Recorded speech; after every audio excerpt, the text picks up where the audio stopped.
नमस्कार सर्वांना, मी प्रांजली. या व्हिडिओमध्ये मी तुमच्यासोबत हुताशनी पौर्णिमेला चंद्रग्रहण आल्या कारणाने नेमकी आपल्याला होळी कधी साजरी करायची आहे, त्याचबरोबर हे चंद्रग्रहण होळीच्या दिवशी आलेलं आहे की धुलिवंदनाच्या दिवशी आलेलं आहे, या चंद्रग्रहणाचे वेध आपल्याला कधीपासून पाळायचे आहेत, कारण हे चंद्रग्रहण भारतामध्ये दिसणार आहे.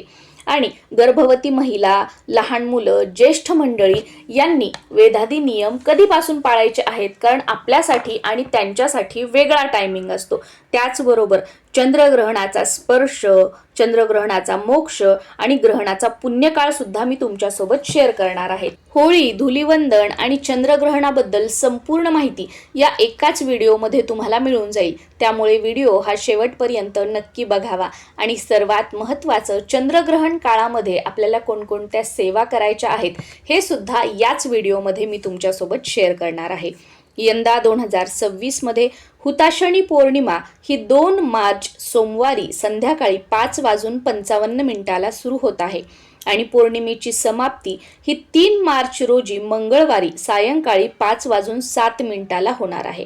आता सर्वात महत्त्वाचा प्रश्न की होलिका दहन नेमकं आपल्याला कधी करायचं आहे, तर 2 मार्च 2026 सोमवारी सायंकाळी प्रदोष काळामध्ये आपल्याला होलिका दहन करायचं आहे. आता तुमच्या मनामध्ये इथे एक प्रश्न येईल की 2 मार्च रोजी सायंकाळी 5:55 हुताशनी पौर्णिमा सुरू होत आहे आणि 3 मार्चला सायंकाळी 5:07 संपत आहे, तर खऱ्या अर्थाने होळी ही आपण उदय तिथीनुसार मंगळवारी 3 मार्चला साजरी करायला हवी. मग आपण 2 मार्चला का साजरी करत आहोत?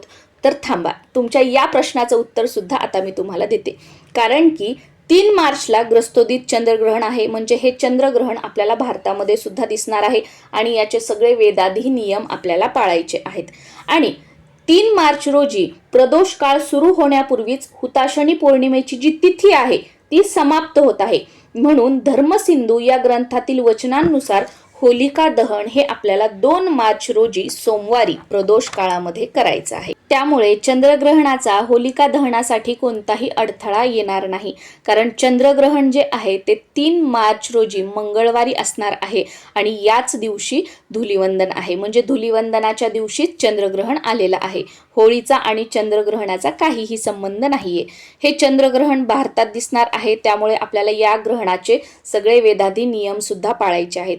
हे चंद्रग्रहण 3 मार्चला दुपारी 3:20 सुरू होईल आणि 3 मार्च रोजीच संध्याकाळी 6:46 हे चंद्रग्रहण संपणार आहे.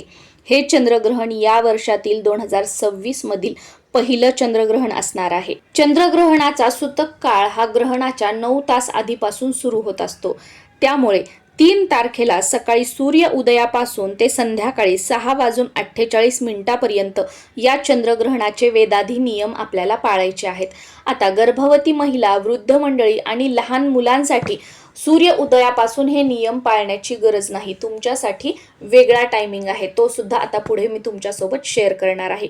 पण सर्वात महत्त्वाचं, ज्या गर्भवती महिला आहेत, लहान मुलं आहेत किंवा वृद्ध मंडळी आहेत, तुमची काही ट्रीटमेंट सुरू असेल तर डॉक्टरांचा सल्ला घ्या. तुमच्या ज्या काही गोळ्या आहेत त्याचे जे काही टायमिंग्स आहेत ते पाळण्याचा प्रयत्न करा. सर्वप्रथम तब्येतीची काळजी घ्या आणि त्यानंतर चंद्रग्रहण, वेदादी नियम या सगळ्या फंद्यामध्ये तुम्ही पडू शकता. डॉक्टरांनी तुम्हाला कोणतेही प्रिकॉशन्स घ्यायला सांगितलेले नाहीयेत, तुम्ही एकदम हेल्दी आहात. तर अशा वेळी या ग्रहण काळामध्ये गर्भवती महिलांनी एका जागेवर बसायचं आहे. तुम्ही रिलॅक्स होऊन बसा, असं काही नाही की मांडीच घालून बसा, उठूनच बसा. आपल्या घरातील जी मोठी मंडळी सांगतात, जसं की मला सुद्धा बघा, माझ्या सासूबाई असतील किंवा आजे सासू असतील, आजी असेल, आई असेल, काकू असेल, मावशी असेल, त्यांनी ज्या गोष्टी सांगितल्या होत्या पाळण्यासाठी ग्रहण काळामध्ये, त्याच मी तुमच्यासोबत शेअर करत आहे.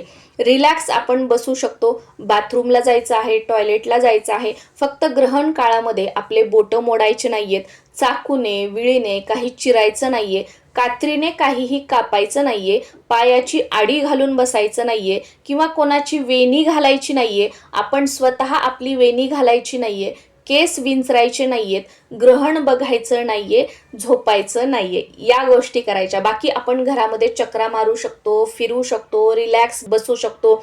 तुम्ही बेडवर बसा, सोफ्यावर बसा, चेअरवर बसा, त्यानंतर या ग्रहण काळामध्ये तुम्हाला जे म्युझिक आवडतं ती गाणी तुम्ही ऐकू शकता, किंवा जे स्तोत्र मंत्र तुम्हाला ऐकायला आवडतात ते स्तोत्र मंत्र तुम्ही मोबाईलवरती ऐकू शकता, किंवा जे स्तोत्र मंत्र तुम्हाला पाठ आहेत म्हणता येतात ते तुम्ही म्हणू शकता, किंवा तुमच्याकडे एखादं छानसं पुस्तक असेल तर ते तुम्ही वाचू शकता, किंवा एखादा ग्रंथ असेल तर तो सुद्धा या ग्रहण काळामध्ये तुम्ही वाचू शकता. आणि हे काहीही शक्य नसेल तर जो कोणता मंत्र तुम्हाला येतो तर पूर्ण ग्रहण काळामध्ये तुम्हाला मंत्र जाप करायचा आहे. आपल्या पोटावर तुम्ही हात ठेवू शकता. पोटावर हात ठेवून किमान स्वतःला ऐकू येईल अशा आवाजामध्ये मंत्र चॅन्टिंग करण्याचा प्रयत्न करा. असं म्हटलं जातं की आपल्या पोटावर हात ठेवून स्वतःला ऐकू येईल अशा आवाजात जर आपण मंत्र स्तोत्र म्हटली तर आपल्या बाळाला सुद्धा त्याचे आशीर्वाद मिळत असतात आणि आपल्या बाळापर्यंत ती सेवा पोहोचत असते. या ग्रस्तोदित चंद्रग्रहणाचा स्पर्श हा 3 मार्च रोजी दुपारी 3:20 सुरू होईल. तो ग्रहणाचा मोक्ष हा 3 मार्च रोजी संध्याकाळी 6:46 असेल. या चंद्रग्रहणाचा पुण्यकाळ हा 3 मार्च रोजी सायंकाळी 6:20 ते संध्याकाळी 6:46 असणार आहे. या ग्रहण काळामध्ये जी ही मंत्र स्तोत्र तुम्हाला पाठ आहेत ती तुम्ही म्हणू शकता.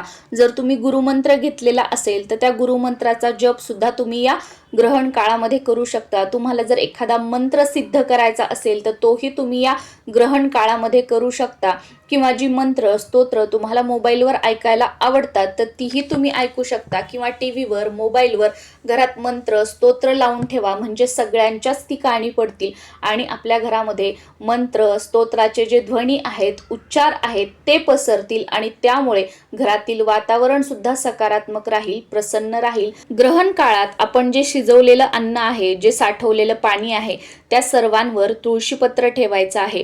ग्रहण संपल्यानंतर घरातील सर्वांनी स्नान करायचं आहे. स्नान करताना आंघोळीच्या पाण्यामध्ये जर तुमच्याकडे गंगाजल असेल तर थोडं थोडं गंगाजल सर्वांच्या आंघोळीच्या पाण्यात टाकायचं, त्या पाण्याने स्नान करायचं आहे. किंवा तुमच्याकडे गोमूत्र असेल तर एक एक थेंब गोमूत्र आंघोळीच्या पाण्यामध्ये टाकायचं आणि त्या पाण्याने स्नान करायचं आहे.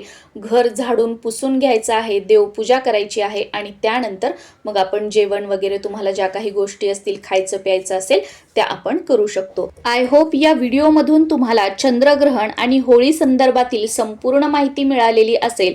पण तरी सुद्धा अजून काही प्रश्न असतील तर खाली कॉमेंटमध्ये तुम्ही विचारू शकता. नक्कीच त्यांची उत्तरं देण्याचा मी प्रयत्न करेल. नमस्कार. तुम्हा सर्वांना होळीच्या खूप साऱ्या शुभेच्छा.